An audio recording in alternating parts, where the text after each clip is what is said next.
Welcome back everyone. In today's video I want to show you one of my best positional games, and hopefully there will be a couple of lessons for you on how to use your opponent's mistakes and then outplay him strategically or positionally. So in this game I had the white pieces against Rasmus Svane from Germany, who at the time was already 26-20, so a very strong Grandmaster. It was from last year, 2023, in the Austrian Bundesliga.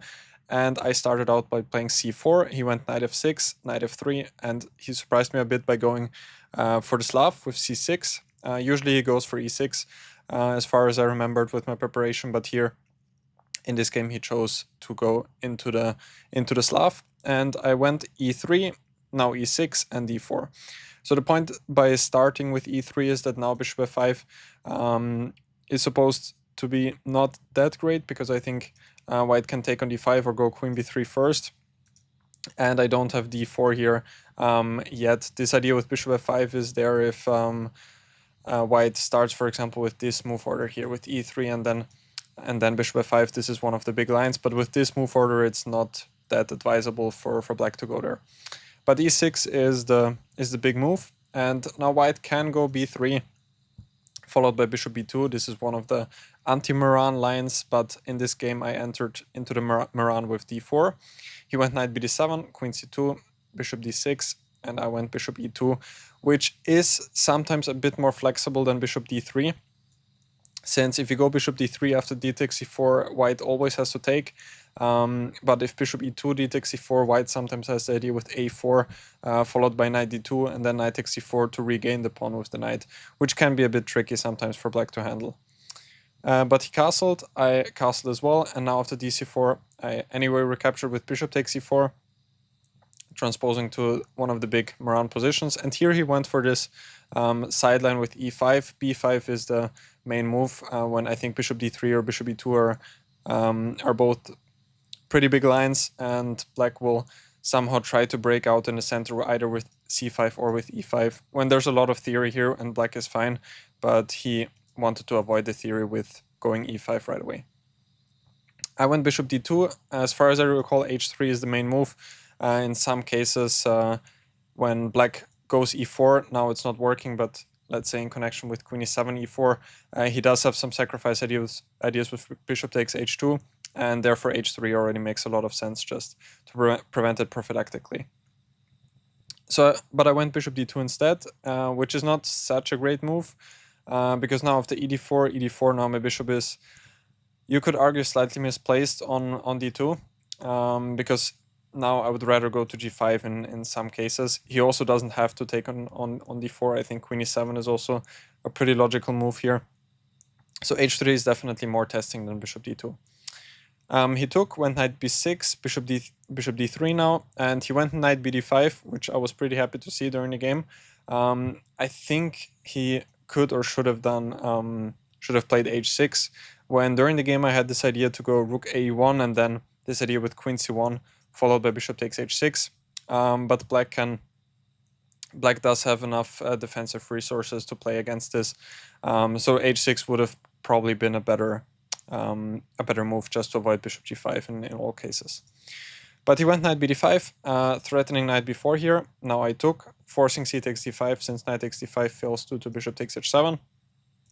And after cd5, now bishop g5, h6, bishop h4, and now bishop e6. I don't want to take on f6 right away, because here he could just recapture with the queen, when only black can be better with the bishop pair.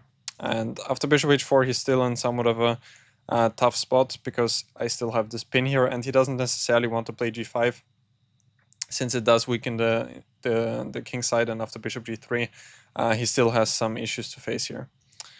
So he went bishop e6, and after queen b3, he surprised me a lot by going queen b6.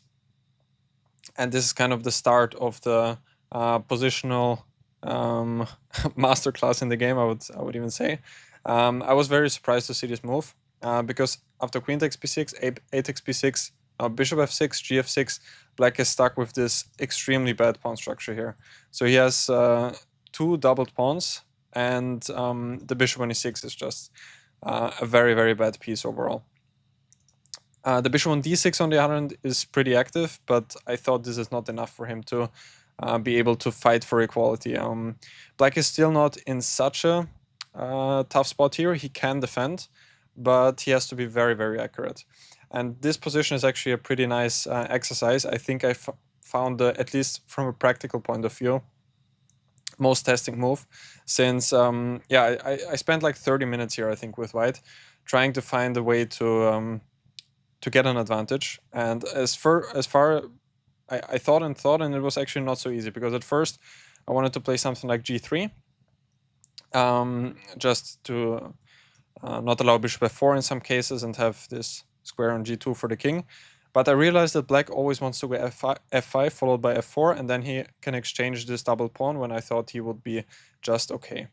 The other idea with knight h4 to bring the knight to f5, I thought black always has some counterplay with rook a4. This is one idea, and even if I get knight f5, black will just take on f5, and with this opposite color bishop endgame, I don't think that white has too many winning chances. So yeah, white could make many moves here, like a3 would be possible, all of these moves, rook c1, but black will always play f5 followed by f4, when at some point I will probably have to go g3 and he can exchange one of these weak pawns.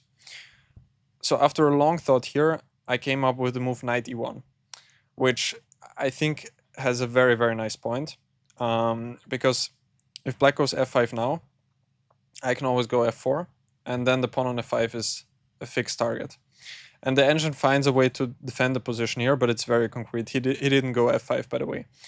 The computer suggests rook a4, and after knight c2, rook a8, targeting the pawn on a2, and after a3, rook takes d4. This is probably the only way for black to be concrete and to hold the position, at least by force. After knight takes d4, bishop c5, black will get one pawn for the exchange, but now after bishop e3, followed by d4, it doesn't seem like black is in a lot of danger anymore, because the bishop on e3 is just a monster.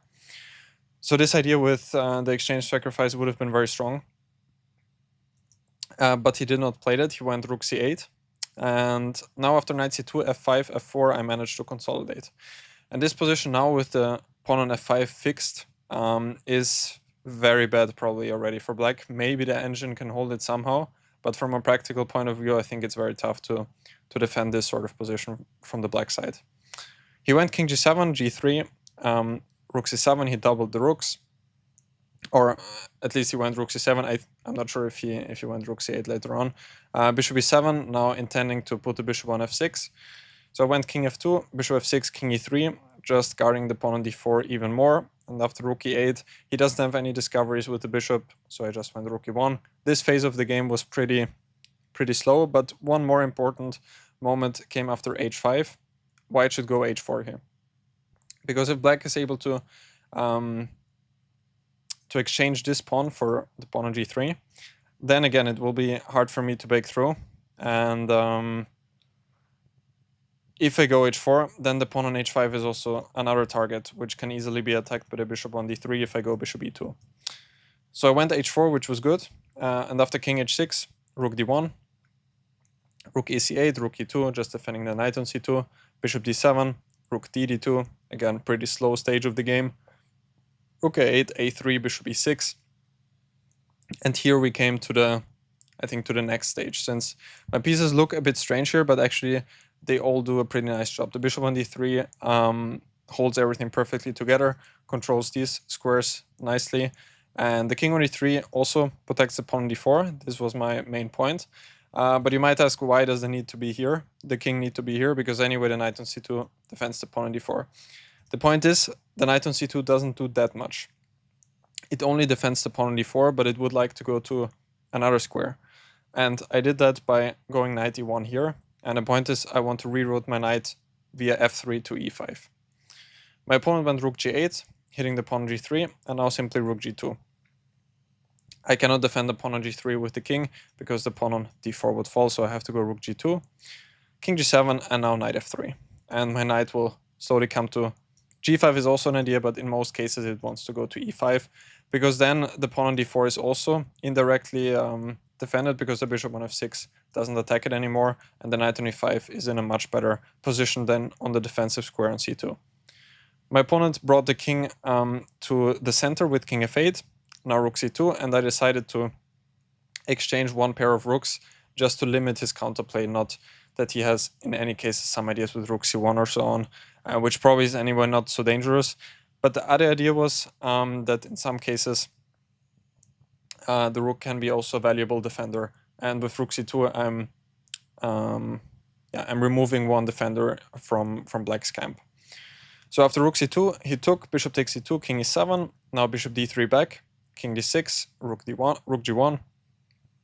Again, pretty slow play here, bishop d7, king f2, and after rook c8, now I decided to go knight e5. So my previous moves actually had the idea to prepare knight e5, since if I went knight e5 right away, black can go bishop takes h4, and he's simply winning the pawn due to the pin. Cannot take on h4 because the rook on g2 is hanging. And yeah, I just protected my rook with king f2, since now I can always go knight e5, since bishop h4 doesn't work anymore because the rook on g1 is protected. So Rasmus played rook c8, now knight e5, bishop e6, and at this point there's actually not much he can do. Here he just waited around, but still it's not so easy to break through here with white, because black is pretty solid overall, and I need to create some weaknesses to actually win the game. So he played king e7, he was just waiting, and here after bishop e2, I kind of announced already what my plan will be. First of all, I'm attacking the pawn on h5, but the other plan, after rook h8, he defends it. Now rook d3 was the point, and my rook enters the attack with rook b3, hitting the pawn on b6, and then I also had the idea with rook b5 to increase the pressure on the pawn on d5. So my opponent went bishop d8, prophylactically defending the pawn on b6, anyway rook b3, bishop c7, and now rook b5 was the idea. And here my threat overall was to go bishop f3, followed by knight d3, knight b4, and then there will be no way to defend the pawn on d5 anymore. Actually, probably the more accurate move further is to start with knight d3 and not to allow king c6. So knight d3, knight b4, bishop f3, and then the pawn on d5 will fall. So my opponent went f6, and now I went knight f3. Actually, I'm not sure why not knight d3 right away. Probably it would also be possible. I think I didn't like bishop d7 when my rook could be somewhat in an awkward position. So I went knight f3 instead. And yeah, I remember now why, because the knight actually had another idea to join into the game, as we will see later on. My opponent went rook a8, and I played knight d2. Again, the pawn on h5 is hanging, so he defends it with bishop f7. And now comes my whole idea with knight f3, which is knight b1. And now I'm attacking the pawn on d5 with the idea of knight c3. So this knight had a pretty long journey overall, but this whole maneuvering was something I really enjoyed during the game at least, and I think it was pretty instructive as well. So went bishop e8, kicking out my rook, rook b4, and now it's already very tough for him to defend the position, because just knight c3 followed by bishop f3 will come. So let's say he's just waiting, let's say rook e7, knight c3, rook a8, and now bishop f3 forcing bishop f7, and then rook b5 could come, or also knight b5 is in the air. So there are many different threats here, and in the long run it will not be possible for black to hold the position. So he was kind of panicking here and trying to find some counter play with b5, but after knight c3, bishop a5, simply knight takes b5 check. I simply picked up this pawn. He went king e7. If he takes on b5, he does have the opposite color bishops now, but the problem is that the pawn on d5 will probably fall after bishop f3, and also the pawn on h5 is a huge weakness. So white will probably win 2 more pawns in this position. So we went king e7, but simply rook b3, bishop b6, king e3 back, bishop c6, knight c3, bishop a7, and bishop h5, and I'm simply picking up the next pawn. Rook g8, knight d2, protecting the pawn on g3, king d6, king d2, rook g7, bishop f3. And even here, he does have some open files now. He does attack the pawn on g3 potentially, but he still doesn't have any active play here. He's just waiting. Rook g8, bishop g2, and now my next idea was to hit the pawn on f5 with bishop h3, and that's what I did. Bishop h3, bishop d7, rook d3. I think another nice idea. Now again, I'm protecting the pawn on d4, and I will slowly be able to reroute my knight, probably to c3, maybe then to a2, b4. I have all sorts of ideas here, or the knight could also be transferred to e3 in some cases, hitting the pawn on f5. So my opponent went b4, I simply took, and he went bishop b5, attacking my rook, rook a3, bishop e2, and I decided to go for this bishop endgame with rook a7. I think also king e2 should win, but I didn't want to enter the opposite color bishop endgame. So rook a7, and after rook g3, bishop takes f5, bishop b5, and I am how many pawns up? 1, 2, 3 pawns up here. In the same color bishop endgame should be a pretty clear win. So h5, rook g2 check, king e3, rook e2, king f3, rook h2, and now I simply went for the simplification with h6, which I think was a nice practical idea.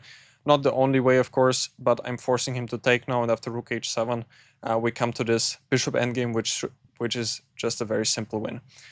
Bishop d7, bishop d3, so he can never enter via the queen side. And now I just brought my king to the king side. And if he brings his king as well to the king side, then I always have these ideas with bishop c6 followed by b6, b5, b6, b7. So I went king e6 to be able to counter b5 with king d6. But here I just went king g6, and after king d6, b5. Anyway, it's transposing. No, f5, king f6. And he resigned here because actually he's in Zugzwang. If the king moves, I can just take on d5. And if he goes bishop e6, I think I can just go b6 here. When if he takes king takes e6, the pawn endgame is just totally winning. So I think a very, very nice maneuvering game. It's actually one of my favorite games so far from my career. I hope you enjoyed today's video. If you did, don't forget to hit the like and subscribe. And yeah, I hope you guys enjoyed. Other than that, take care and see you next time.